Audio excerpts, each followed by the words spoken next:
With a population of 14 million, Kinshasa is the largest French-speaking city in the world. The streets are full of activity. Many people get up very early, at around 5 a.m., and take on several jobs during the day to get by. Africa News, Palmarès, Machette, Lefa, Reference. They can be couriers, sweepers, maggot sellers,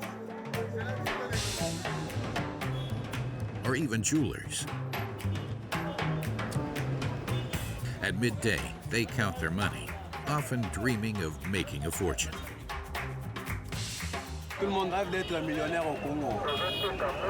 Il y a l'argent, si tu cherches l'argent, tu dois trouver. They even dream of wealth in this slum, like 80% of its inhabitants. Albert, a fisherman, lives on less than £1.50 per day. The country's richest people live just opposite him. Ça, c'est la cité du fleuve. Bon, ils sont riches, mais nous autres, nous sommes pauvres. Lui fait le commerce, et nous faisons la pêche.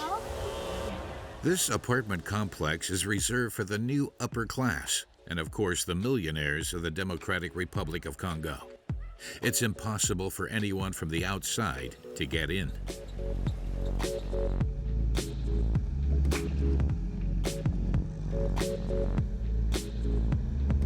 Fally Ipupa is one of these hugely wealthy people that the rest of the country dreams of becoming. Dans mes rêves les plus fous quand j'étais gosse, je n'imaginais pas avoir des voitures, tous ces trucs-là. Je voulais chanter, être reconnu à Kinshasa et puis un peu partout en Afrique.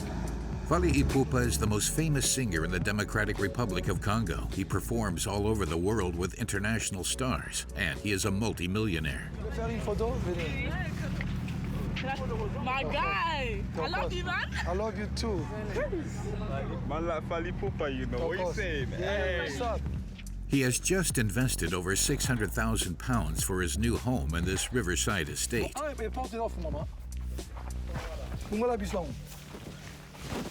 J'aime beaucoup être ici, surtout les dimanches. C'est reposant, vous voyez. Comme je suis un amoureux de notre fleuve, je viens souvent ici avec des amis, avec la famille. Donc j'ai décidé de rassembler quelques briques ici. Just a few bricks makes this Californian-style villa, which stands out hugely here in the Congo, the 8th poorest country in the world. His neighbors are lawyers, financiers, or entrepreneurs who have made their fortunes selling raw materials, which the rest of the world is snapping up. The Congo's underground reserves are full of wealth and boost the economy. These people are very wealthy. They could live in London or Miami, but they've chosen to stay here.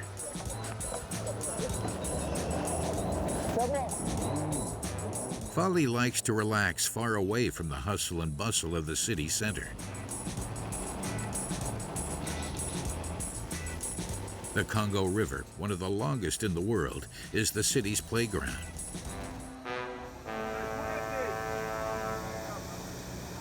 But it's also a source of livelihood for fishermen who have quickly recognized him.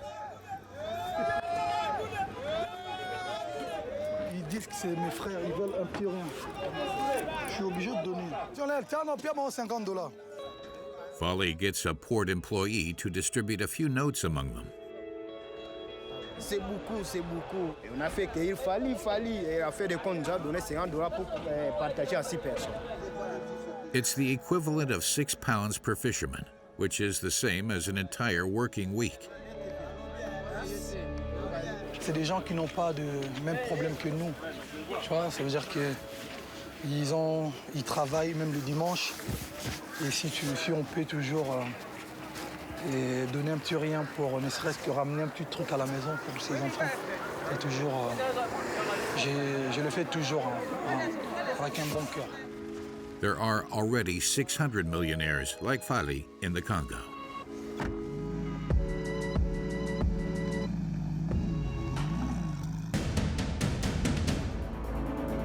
The Democratic Republic of Congo is the largest country in Central Africa.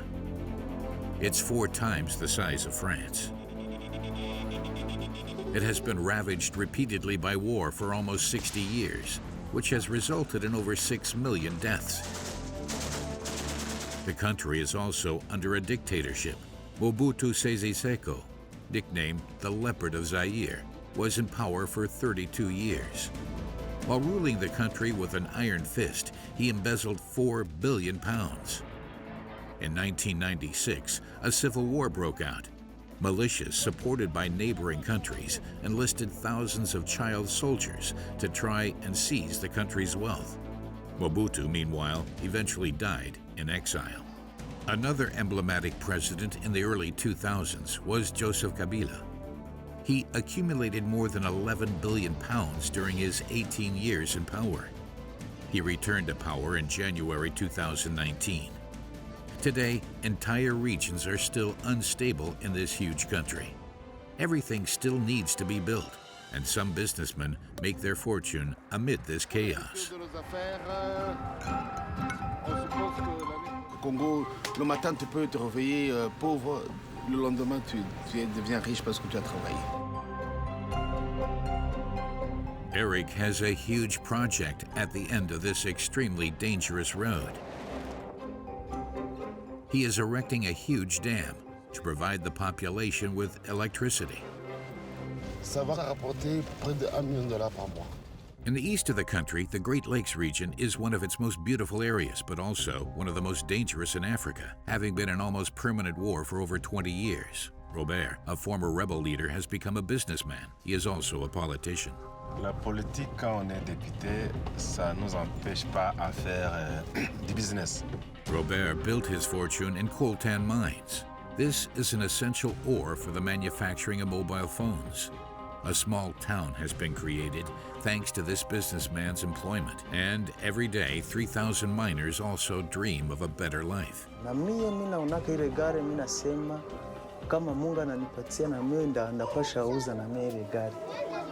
The Congo's underground wealth has really boosted the economy. An upper class is emerging, and in Kinshasa, the capital, new products are appearing. It's about $20. But the majority of the population is still extremely poor. With such disadvantage, these people find refuge in religion, which provides a windfall for corrupt pastors who have practically become stars by selling miracle cures at a high price.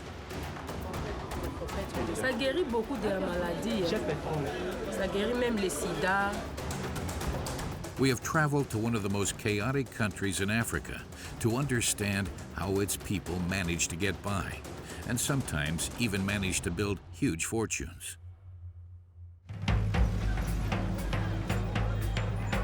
In Kinshasa, the roads resemble like battered tracks. They are difficult to navigate. In this huge mess, a young woman is fighting for her future. She is called Bukembi.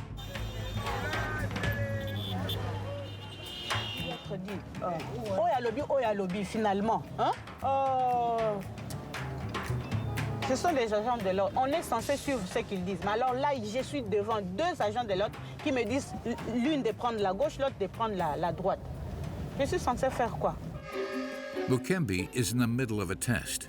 Sat in the back, Arnaud must evaluate her ability to sneak through traffic and put a bit of pressure on her. Après, vous allez tourner encore, vous ne pas prendre la droite ici. Vous ne connaissez pas la route apparemment. Tournez à gauche, allez, prenez la gauche, suivez la voiture là. Bukembi has applied for a job as a driver in a startup company. The company was created by a Congolese businesswoman who wants to lift women out of poverty and is recognizable by its pink cars. Bukembi was a nurse until this point. If she passes the test, she will triple her salary, raising it to £200 per month. J'ai hâte de commencer mon travail, espérant que ça tienne et que le test soit positif. On fait les tours et puis on rentre au bureau. To give herself the best chance, Bukembi stays in character right until the end. But it will be a few days until she finds out if she has got the job. There are already about 15 cars in the company's car park. The startup wants to create high-end services for the middle and upper class. There are drinks, cakes, and even a Wi-Fi connection to allow clients to work while they sit in Kinshasa's traffic jams.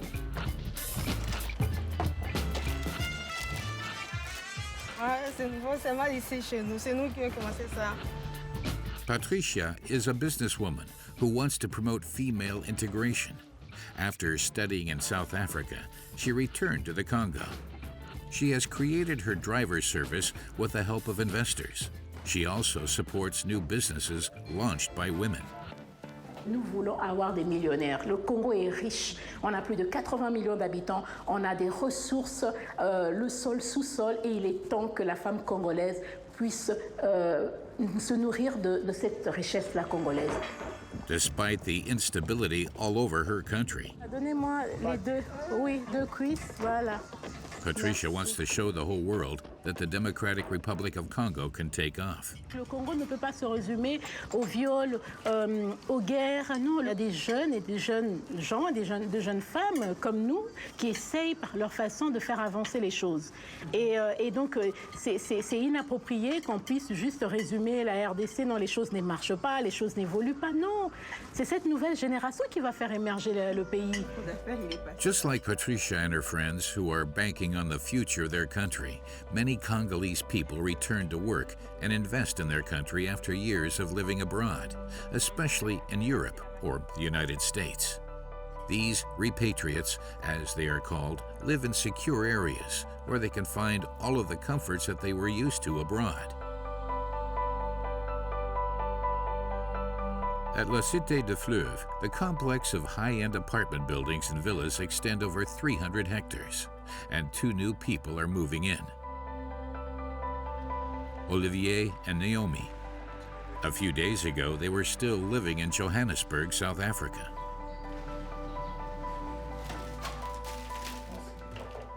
C'est vraiment le number one des priorités, vraiment. La machine à laver. N'est-ce pas, chérie? T'es d'accord? Et le lit, hein? Olivier and Naomi work in finance. They decided to return to their country because there are new professional activities and luxury residences like these. Là, on mettra le salon. Un petit salon, mon aile, un tapis, une table, une télé. Et voilà, ça c'est notre chambre. And it has a breathtaking view of the Congo River. Olivier and Naomi got married in Kinshasa just 3 days ago, and they want to start their family here. The couple earn £3,000 a month, which is over 100 times the average salary. The rent alone costs almost £1,000, but that's the price you pay for security. You know, I want a place where my kids can play in the streets, and they don't have to worry about 100 other people on the streets, and they don't have to worry about air pollution, noise pollution. They can do their homework in peace. So it's also very much about the environment, but also, yes, it is a whole lot safer than the inner city. On a un appartement nickel super neuf. On aura un équipement super neuf. Et j'attends mon petit moi dedans, là, qui sera aussi super neuf. Hein? Olivier and Naomi have found their safe haven. Beginning of a new life for us. Yes. Demand to live in this new residence is growing. Eventually, La Cité de Fleuve will have more than 2,000 homes, including that of the singer Fally Ipupas.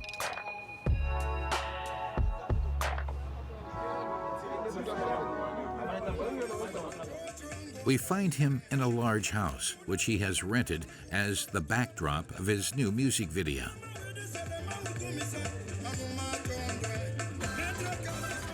2, 1, 0, action! The extras are dressed up as Congolese warriors. The day starts well for Fally, but all of a sudden, the music stops, for there has been a power cut in the area.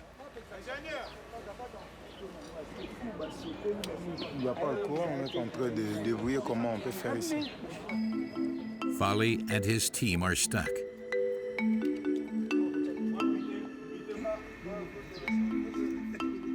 Finally, a technician manages to get his hands on a generator, but that quickly breaks down too.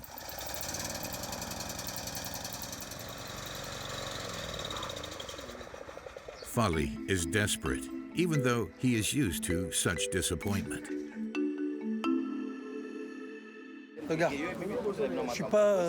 je suis congolais moi, c'est-à-dire que je suis né et grandi ici, et donc voilà, on ne peut pas abandonner son pays parce qu'il y a des coupures d'électricité.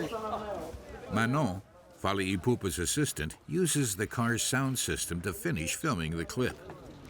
On fait avec les moyens du bord. On va connecter à la voiture en attendant le courant. Pas de choix. Thanks to this trick, shooting can finish without a hitch. In his 20-year career, Fali has earned several million pounds. He has had a huge success, which is not necessarily an anomaly in this country.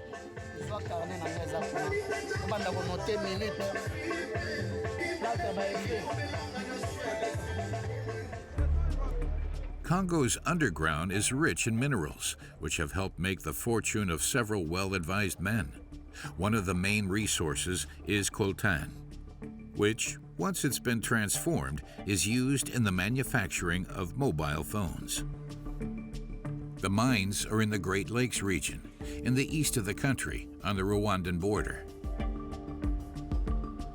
In Goma, the capital of North Kivu, conflicts have been raging for over 20 years. Armed groups are trying to seize the land's wealth. The UN permanently deploys 16,000 peacekeepers to maintain a semblance of peace in the region. The region is very poor, traumatized by successive rebellions and massacres. Those who have made their fortune, especially in raw materials, live in the luxurious Lake Kivu. One of the region's most important businessmen lives in this huge villa. There is a watchtower with a huge police presence at the entrance. It's a true fortress.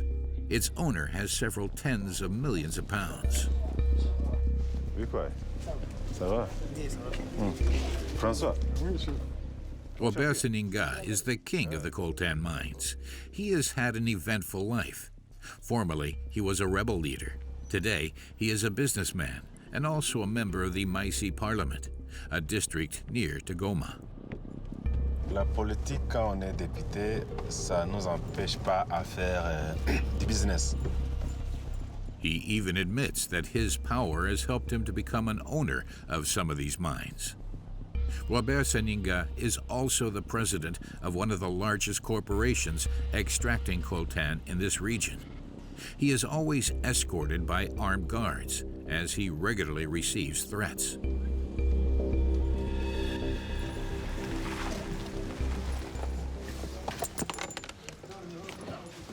On est où ici? Ici, on est au siège de la Coopérama. C'est le siège social, là où les activités de commerce des minerais se font. The building does not pay for the mine, but the cooperative earns millions in turnover every year. Ça va? Robert Seninga gives an update on coltan production over the last few days. On a reçu 4 tonnes, 668 kilos au total. And the numbers are pretty good. 217 kilos. On nage dans les 40 tonnes. Et ça fait combien en revenus, tout ça? Le kilo, c'est 42 à 45 dollars le kilo. Vous avez les chiffres? Vous avez les chiffres. Vous avez les chiffres avec vous. Oh. Voilà. Robert Seninga prefers to remain discreet. These last few days, the mines have given a lot to the cooperative and to their owners, almost 2 million pounds. The businessman employs 3,000 people to achieve these results. He claims to be a faultless boss. Dans vos mines, il n'y a pas d'enfants, il y a du cas d'enfants. Il n'y a pas d'enfants, il n'y a pas d'enfants parce que c'est interdit. Il y a les agents qui sont chargés de veiller à ce que les enfants ne se retrouvent pas dans la mine. Les enfants doivent se retrouver à l'école et non dans la mine. Il faut avoir des casques, des bottes, des cachenets, tout ça. Helmets, boots, and masks are mandatory in the mines to ensure the workers' safety. In fact, the site could be a model example for the region.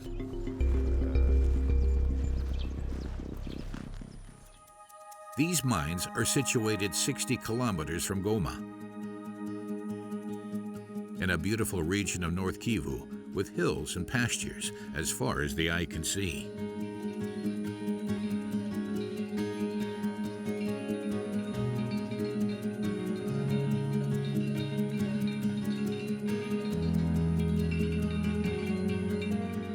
It is also one of the most dangerous regions in Africa. It has been at war for over 25 years. In 1995, one of the worst tragedies of the 20th century broke out in Rwanda, a genocide which would kill almost 1 million people. Hundreds of thousands of survivors fled to the neighboring Democratic Republic of Congo, and North Kivu in particular. But militants who took part in the massacre joined the exodus. Since then, this region in the east of the Congo has been extremely volatile. Dozens of rebel groups are clashing, and, in particular, they are trying to capture some of the Congolese underground wealth.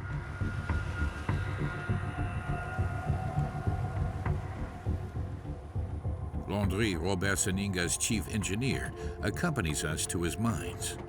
Seninga, c'est le Moïse, le sauveur de la communauté locale de Massissi. Parce que grâce à M.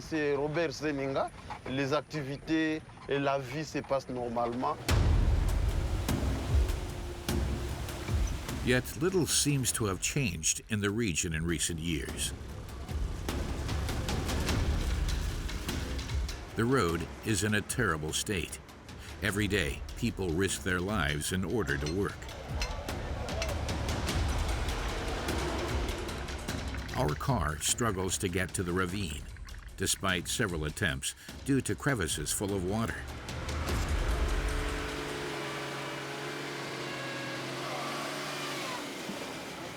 Ça s'est joué à quelques secondes près. Non, sinon on allait se retrouver, après quelques secondes on allait se retrouver dans cette rivière-là. Et là on serait foutus. Fatal accidents are common on this road. Oh, génial, on est sauvés. It will take us a total of 5 hours to travel just 60 kilometers. On arrive. This is Rubaya, a town near the mining site. The town has boomed recently, growing exponentially in just a few years. Today, 10,000 people live here, practically cut off from the outside world. Life is organized. There's a sewing workshop, a hairdresser's, and even something that's turned its inside into a nightclub. In Rubaya, everything has been created to meet the needs of the population that has come to take advantage of this new Congolese Wild West. Robert Seninga's face is displayed everywhere. According to Landry, his loyal follower, he can make all dreams possible. Je vous présente cette maison d'un creuseur, celui qui avait commencé à travailler dans le premier trou découvert aux alentours de Rubaya. Il est parvenu à construire cette très belle maison que vous voyez ici. An economic miracle seems to be taking place. But upon closer look, most homes are simple wooden shacks. Gilles lives here with his wife and their 3 children. With 5 people living in 15 square meters of space, they are forced to be very tidy.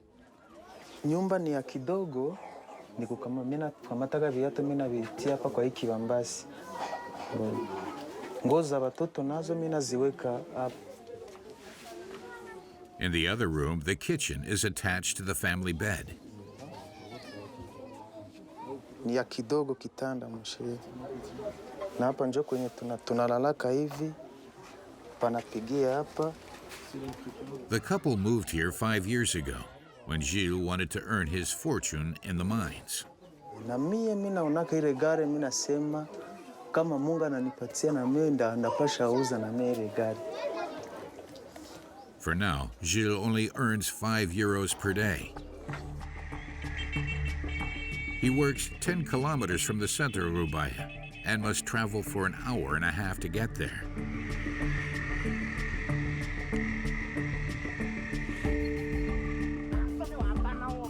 Hundreds of coltan extraction sites surround the area. Gilles is called Bamfu. Every day, it filters coltan mixed with sand that is extracted from the mine.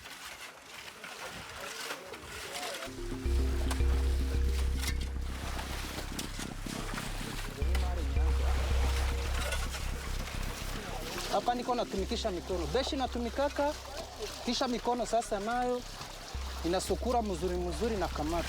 Coltan is this black substance. Once transformed, it goes into the manufacturing of microelectronic components. Hii njo coltan. Iko na telefoni. Later on, Gilles has to go into the mine to dig. The wall is very slippery. Aka hano hom ukikiriraga ariho tunyura. Hauna shida kufatana na kesi kuingia kama chini. And there's no safety measure to rely on along this 15-meter descent. Once you've arrived at the bottom, it is difficult to breathe. Tons of sand have already been extracted, which has opened up tunnels. There is no supporting structure to secure them, so the risk of a landslide is very high. Gilles extracts the coltan using just his hands.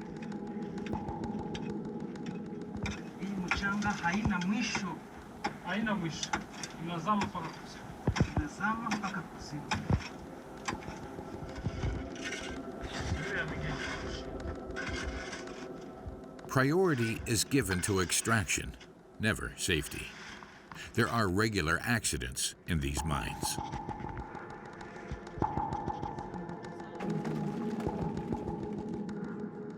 C'est très dangereux quand même d'être ici. C'est effroyable, mais c'est au toit. But Landry, our guide, doesn't see the problem. Dans le mine de Rubaya et partout où nous travaillons, il y a des cas où on enregistre des morts, des cas où on n'enregistre pas des morts, et quand des glissements de terrain, il y a tout avoir des morts. Imagine si s'engouffler vers nous comme ça. On sera asphyxié. Il y aura ceux qui peuvent résister et d'autres qui ne peuvent pas résister. There are no official figures, but men regularly lose their lives extracting coltan. Upon leaving, we notice that some of the miners seem very young. Landry seems embarrassed. Niko na 20 ans. Il a 20 ans d'âge. Il a 20 ans? Oui. Oui, 20 ans. Non, il a 20 ans, vous le voyez. Et si vous pouvez voir quelque part qu'il a une mince taille, vous pouvez croire qu'il est trop jeune, mais il encaisse là. Of Gilles' 30 or so colleagues, at least half don't seem to be older than teenagers. This site isn't an anomaly. We meet a lot of children in the region who hide from the camera. According to UNICEF, mines allegedly employ 40,000 children. This mineral, which is generating fortunes, steals these children's childhood and sometimes even their lives.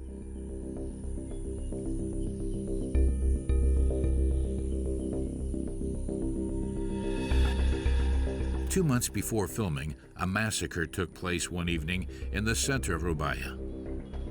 3 men, armed with machetes, launched an attack. 12 were killed, including 3 women and a 5-year-old child. It was undoubtedly a settling of scores over the coltan black market that plagues the region.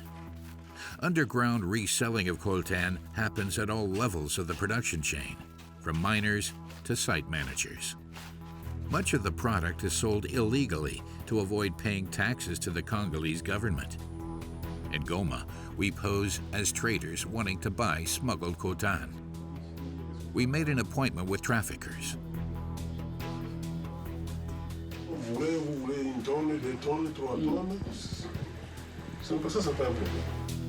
The traffickers present us with different coltan samples to try and convince us. Celui-là, il vient d'où? C'est de Massissi, celui-là? Oui, Massis. Et où précisément? Rubaya. According to these sellers, the coltan comes from the place where we just left. $90 le kilo? Oui.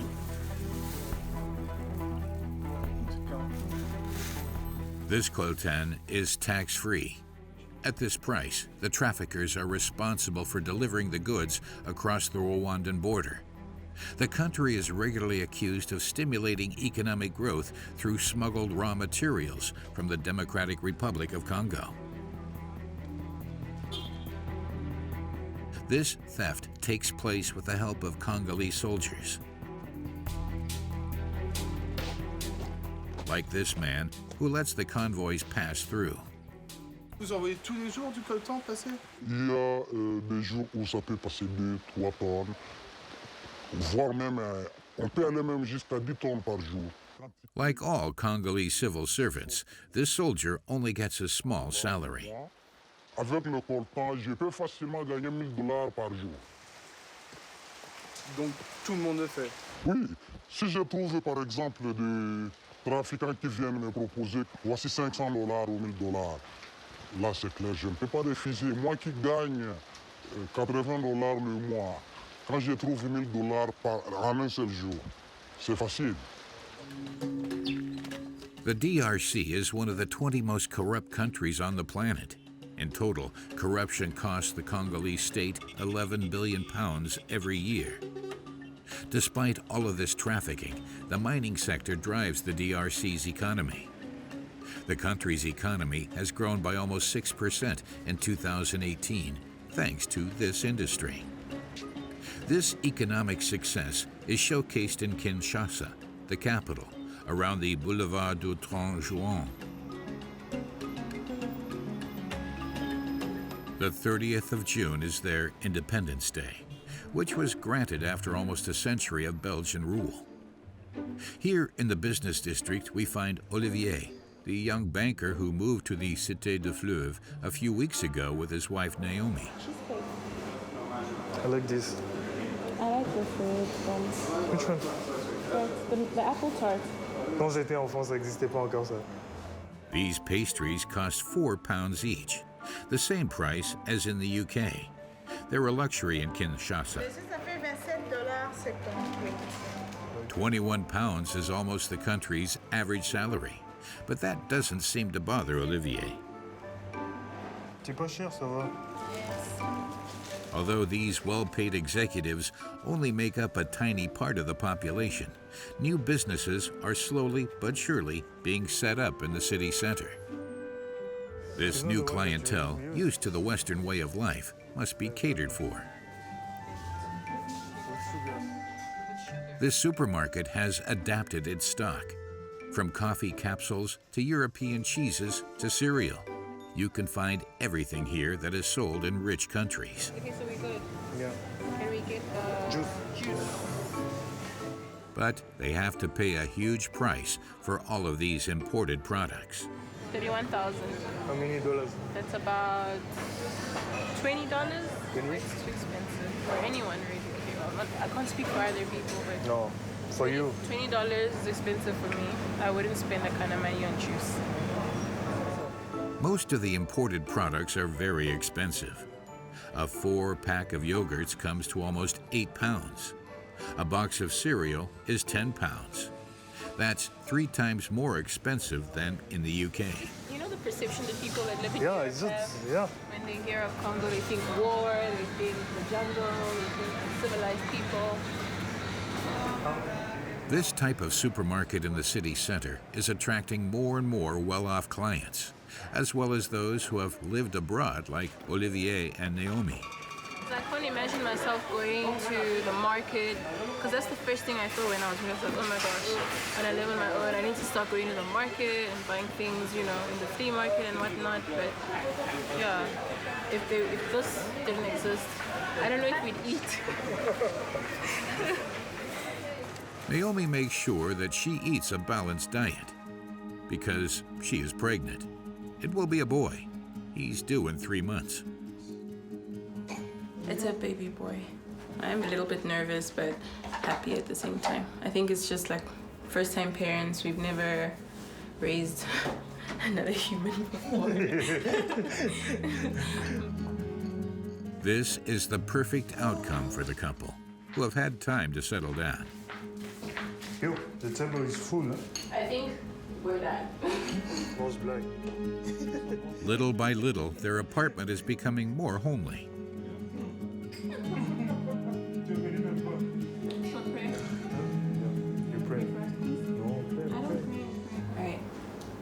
Father, thank you for this meal. We thank you for entry to the years. This meal gives them a chance to consider their child's future, which will most likely be in the Democratic Republic of Congo. S'il veut devenir médecin aujourd'hui, on a les moyens pour lui payer les études de médecine. S'il veut devenir sportif, on a assez de moyens pour le mettre dans une académie et faire du football, du basket. I want him to be an entrepreneur. Why? Because I want him to be his own boss. And I don't want him to spend his life working for somebody else. An entrepreneur, the job that young Congolese people dream of. The job is demanding, but the success more than makes up for it. This evening, an entrepreneur is celebrating an exciting new contract.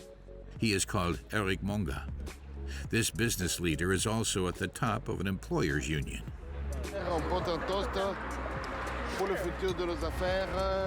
Beaucoup de succès dans votre entreprise. Eric's friends are drinking only the best champagne. They are celebrating good news. The businessman has just come back from Florida in the USA, where he met with investors. He is in the process of convincing them to fund his project, which is certainly ambitious and which will cost upwards of 250 million pounds. Il a négocié un contrat qui a abouti, que je ne peux pas dévoiler ici. Ça vaut la peine de prendre quand même un verre de champagne par rapport au contrat que notre ami vient de négocier. Eric wants to construct what will be one of the Congo's largest dams. Today, less than 1 in 5 Congolese people are connected to the electricity network. Eric is hoping to fill part of this gap with this new project. Chaque fois que nous sommes devant un problème, il y a une opportunité d'affaires qui vient derrière. La population doit manger, la population doit se vêtir, et nous, pour l'instant, nous voulons donner l'année prochaine l'électricité à la population. In time, Eric will improve the living conditions for some of his 81 million fellow citizens. The businessman is from Lubumbashi in the south of the Congo. He has made his fortune by creating a company specializing in the analysis of minerals. The entrepreneur is leaving this morning for an expedition on the site of his future dam. Hey, Isaac, on va y aller. It is 350 kilometers away. Eric is looking to check the river's flow rate. But the road is extremely dangerous, and Eric asks his colleagues to be careful. Donc, on vous attend directement à Calera. N'oubliez pas qu'on doit faire la route de jour, hein? On ne veut pas rouler de nuit. There are no lights, very little signage, and potholes everywhere. The National Road 1 highway, which crosses Katanga, is one of the most deadly roads in the country. Many lorries transporting minerals and chemical products used in the mining industry use this road every day. Acide. Drivers on this road will take any risks necessary to ensure timely delivery of their precious merchandise. Les routes au Congo tuent. Les accidents sont nombreux. Il y a des conducteurs fous. 3 of the 11 passengers in this vehicle were just killed just a few hours ago. But that doesn't affect these drivers. Eric is worried. A high-speed car suddenly comes by a little too close. Il y a un monsieur derrière là, qui me talonne, là, qui veut me dépasser, qui fait le fou, qui est vraiment impatient. Il nous mène tous en danger, là, monsieur là. Despite the low visibility, the driver goes for it. Oui, on dirait qu'il fuit la police. Une petite guéguerre, mais quoi? Pour gagner quoi? Pour gagner de mettre les vies en danger des autres. After 3 hours of difficult driving, Eric can finally breathe a sigh of relief. He leaves the National Road 1 highway to take a long 100-kilometer track which is used far less frequently. The area where he hopes to set up his dam is currently very remote. In order to construct it, he will have to bring workers in from far away, but the challenge is worth it. Ça va rapporter près de $1 million par mois. C'est une belle enveloppe. Et là, oh pardon, c'est ça la brousse. In the meantime, Eric has set up a small camp in the middle of nowhere, which hosts a dozen engineers. Vous allez bien ici? Oui, très bien, merci. Bienvenue. Ça va? Bonjour. Bon deal. The employees have been living here for a year completely alone. They have a water tank, a generator, and a small shed for tools. Quand est-ce que le soleil se couche ces jours ici? 18h15 à peu près. Hein. Donc on a encore 40 minutes. Je dois voir vraiment le niveau d'eau aujourd'hui. Despite being tired from traveling, this businessman can't waste any time. He leads his team to the bank of the Lufira River, which runs through the dam. Eric checks the height and the speed of the water. Et là, si tu lis, c'est à combien? La hauteur actuelle de l'eau est à 1,63 m. 1,63 m par rapport à l'échelle là-bas. The project has already successfully passed all of the feasibility tests. Nous sommes à peu près à 735 mètres et le barrage va arriver à 830 mètres. L'eau va s'arrêter au premier niveau, là, presque à la lisière de là où le soleil s'arrête, au-dessus là-bas. Donc tout ça sera le lac qui sera par là. The project will be one of the 5 largest in the Congo. With a height of 90 meters, it will produce 150 megawatts of power, which will be able to provide 500,000 people with electricity. It will supply the equivalent of the population of Manchester. The dam's construction is expected to create almost 3,000 jobs and boost the region's economy. Construire quelque chose dans la vie qui reste et qui peut servir à toute une communauté, rendre heureux tous les paysans qui n'attendent que ça, qui n'attendent que cette énergie pour se développer. Several large investors, notably Americans, have registered their interest in the project. Eric hopes to gather the £250 million needed for the project in the next 3 years. Upon returning to the camp, he has a small surprise for his team. Un proverbe ici qui dit « Kutoma ne kwambaula ». Ça veut dire « buvez et parlez ». He has asked his cook to prepare a celebratory meal of traditional dishes. Ça, c'est les ngaïngaï cultivés à Boari. Boari, c'est tout près d'ici. Tout près d'ici. Ça, c'est les lengalenga. Lengalenga. Oui, les amarantes, cultivés aussi à Boari. À Boari. Donc. Merci. Eric believes that in this country, one of the least developed in the world, there are various opportunities for success. You just need to dare to take a leap and get started. Nous avons vu beaucoup de gens venir au Congo, aller là où c'est difficile, là où il n'y a rien, et s'en sortir. Et pourquoi pas moi? Voilà, le Congo c'est ça. Le Congo, le matin tu peux te réveiller pauvre, le lendemain tu deviens riche parce que tu as travaillé. Inspired by the boldness and success of entrepreneurs like Eric, more and more Congolese people are throwing themselves into the world of business in a hope to escape poverty. And this dream motivates thousands of women in Kinshasa every day. They come at 4 a.m. from all parts of the city to stock up on bread from this wholesaler. They buy whatever they can to make a living that day. Marie comes here every day for the 6 a.m. batch.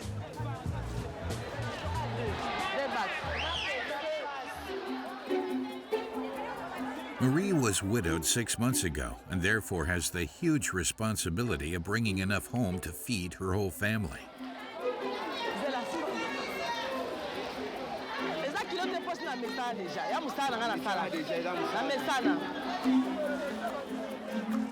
Marie is carrying more than 15 kilograms of goods on her head.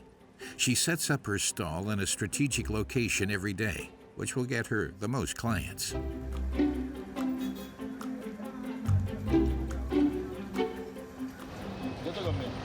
Keki 300. Tu auras mis balai. Là, tu me balai pour quitter là. Merci beaucoup. Bon, naye osuma papa maman parce que elle est ming. Elle a la propriété propre na ina ko mali boso na ya mesa na ye. Thanks to her smile and her kindness, Marie usually attracts a lot of customers.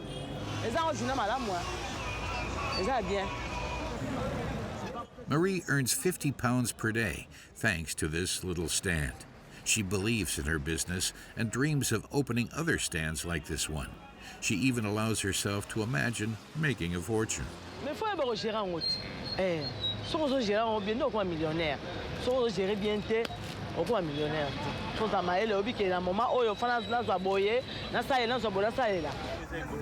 But there's still a long way to go, because Marie's net profit for a day's work is just 15 pounds. And a third of this sum needs to go towards renting a small apartment with a kitchen on the landing.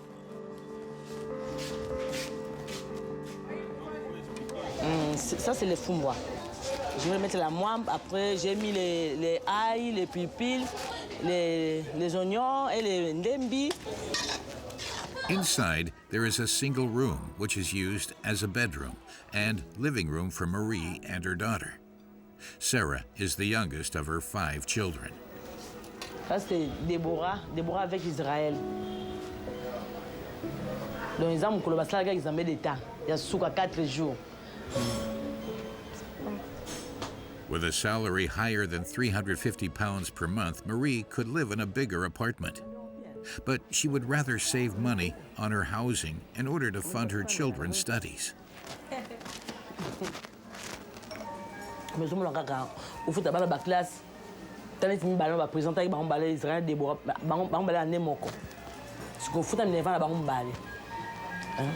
Après, moi aussi à moi aussi. Marjorie. Si on a baillé na Joséphine Jordi. Dans un moko. Si on a na mbali pina en salle. Their schooling costs her 25 pounds per month, but it will give them the tools they need to encourage them to dream big too.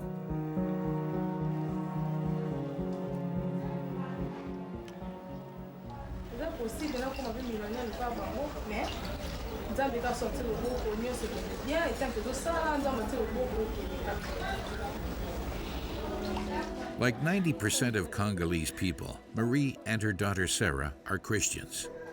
They follow the evangelical denomination.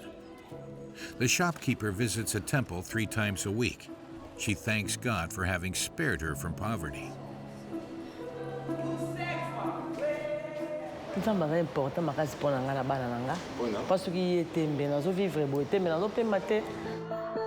Evangelical churches thrive in the Congo, much like in many other African countries, and by exploiting the Congolese people's strong faith and sometimes their naivety, some religious leaders have become millionaires.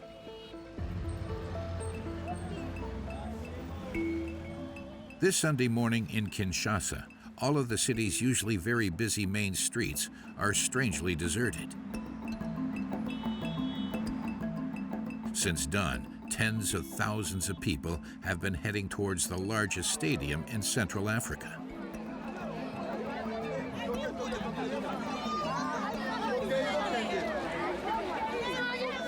"80,000 attendees are not there for a football match or a huge concert.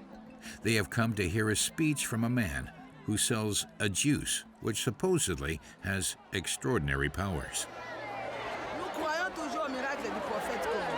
Devant la morgue, j'ai pris un verre de jus, et le ventre qui était comme ça, verdâtre, ça s'est abaissé directement. Parce que je suis témoin vivant, il est prophète, il est prophète.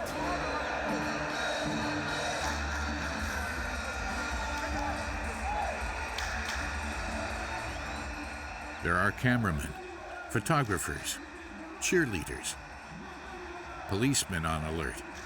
It's the biggest event of the year. It is also being broadcast live on television.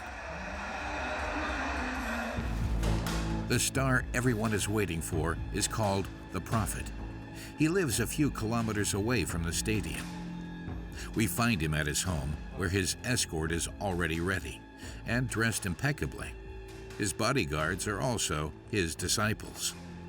Le prophète Condé, il est vraiment un homme de Dieu, un envoyé de Dieu. Il fait tout ce que Jésus a fait. Le prophète Condé fait aussi ça. Donc, il est vraiment homme de Dieu. C'est notre prophète et c'est Dieu qui nous a envoyés ici dans notre pays. The prophet Condé is this man with a floral shirt. Dominique, his first name, created a Christian church in the Congo, which has 5 million followers. It is a success story that could make people jealous. Dominique Condé says that he regularly receives death threats. J'ai subi aussi beaucoup de problèmes, de menaces à mort tout le temps. Des menaces de mort? Oui, même en Angola, il y a des criminels qui sont entrés pour venir m'abattre. Ils sont entrés avec des pistolets. In his living room, the so-called prophet is proud to show us his dozens of diplomas. He is recognized as a scientist, a scholar, and a universal minister of peace. He also received the Medal of Civic Merit from the ex-president Joseph Kabila. He also has a peculiar diploma on display which has the European flag on it, congratulating him for having introduced the juice which delivers and saves. Vous êtes un docteur. Vous êtes un docteur. Bon, tout cela, ça peut venir, on peut vous appeler, on peut vous donner beaucoup de titres, mais un jour viendra, on ne serait plus. The prophet doesn't really respond to the question, but this supposedly miraculous juice has made him a fortune, and perhaps that of his church as well. His first clients are these many loyal followers. It is 2 o'clock. Dominique Condé, surrounded by his armed bodyguards, leaves for the stadium. Mais on est là tout simplement pour essayer de remonter ceux qui sont faibles, de conseiller, de prodiguer des conseils à ceux qui sont dépourvus de moyens, dépourvus d'essence pour qu'ils puissent vivre, même dans la disette, mais avec beaucoup d'aisance.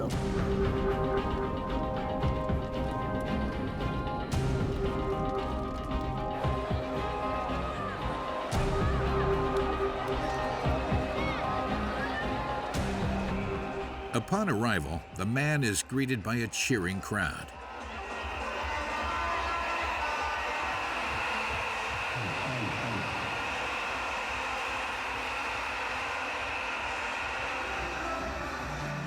Before going on stage, Dominique Condé greets Bruno Tshibala in the crowd, the country's prime minister. After prayers and hymns, the prophet reads his sermon. It is a call for everyone to keep faith in the future.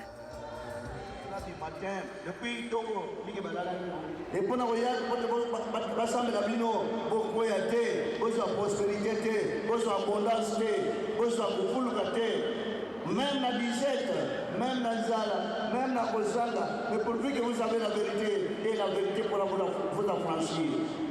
Amen, Bota. Vous n'ayez peur de rien, parce que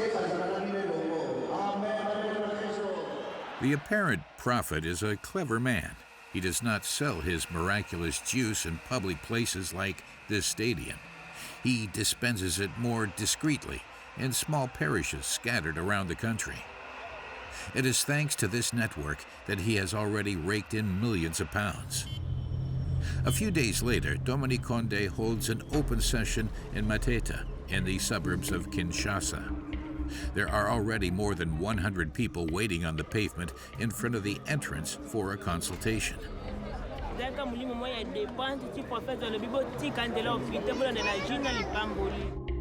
At 11 o'clock, Dominique Condé arrives in his large 4x4 worth several thousand pounds. Amen. Merci. All of his followers have come for his supposedly magical remedy. But before being allowed to get it, you must go to the cash register and make a small donation. Dominique Condé meets a long line of ill people. This woman suffered a brain hemorrhage a year ago.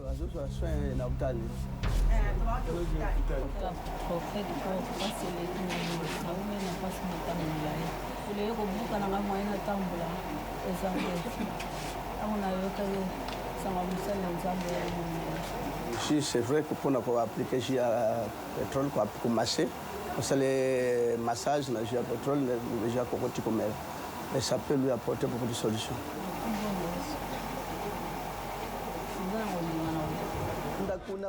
Consultations often only last a few seconds. The prescription is always the same.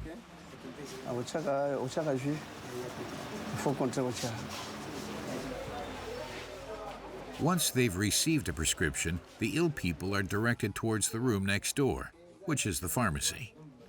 This is where you find the famous juice. It is sold in small used water bottles. The followers are convinced that it makes miracles happen. Ça guérit même les sida, même l'estomac, cancer de foie, même cirrhose de foie, donc beaucoup de maladies. J'ai été la maladie des sida, j'ai pesé 14 kilos, mais maintenant j'ai pesé 52 kilos, maladie des sida grâce au J, le prophète qu'on école Dominique, la journée. It's a promise with no scientific foundation, which can be a dangerous message for ill people. It costs over £10 for just 500 milliliters of the juice. It's a huge sum, which equates to half of the average salary. As a result, the poorest patients share the costs. On peut mélanger quand on a peu de moyens, 2 personnes, 3 personnes par exemple, nous avons mélangé 3 personnes, on va partager. The room is letting off a strong smell of petrol. Il y a du citron, il y a du pétrole, il y a beaucoup de mélanges que vous ne connaissez pas.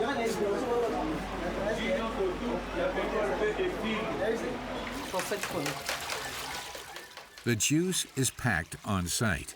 The demand is so high that Dominique Condé will soon have to begin industrial production.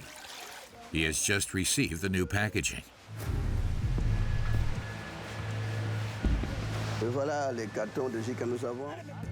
It mentions on the packaging that it cures diseases such as epilepsy, cancer, and even AIDS. How does it have so much power? If he could explain, it would provide a divine inspiration.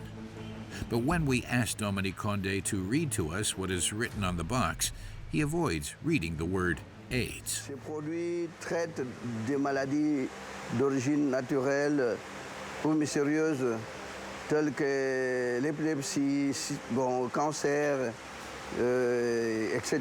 Il y a écrit que ça guérit du sida, mais vous n'avez pas dit. Du sida, non.